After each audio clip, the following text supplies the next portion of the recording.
Hi, happy hump day. This week I'm sharing my thoughts after having read an article in MIT Sloan Management Review that talked about leaders resisting empowering their employees. Despite the fact that they're overworked, despite the fact that they know the benefits, they're still resisting empowering because of fear of a loss of control or risk aversion.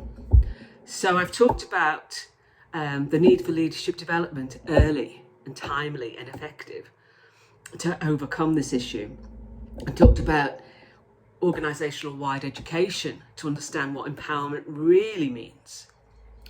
And I wanted to talk today about this risk aversion.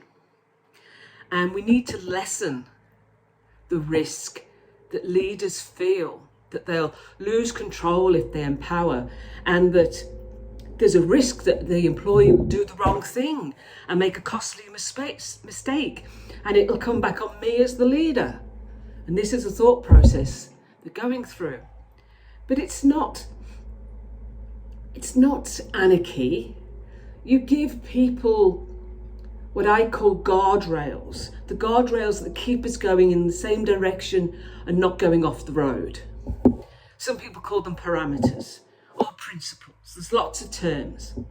It's also called the waterline principle.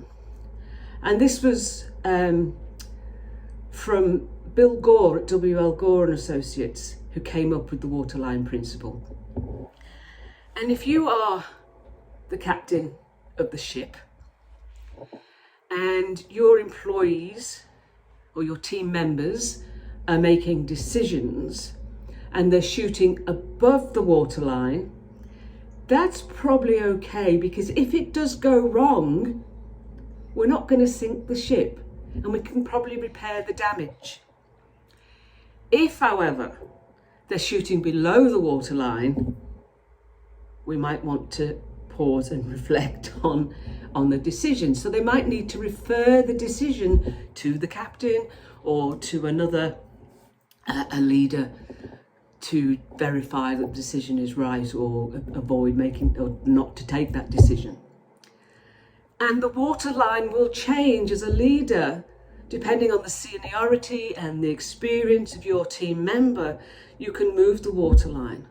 So a junior member, the waterline may be a lot higher, so the shooting above it, where you may lower it and give more scope to a more senior experienced person.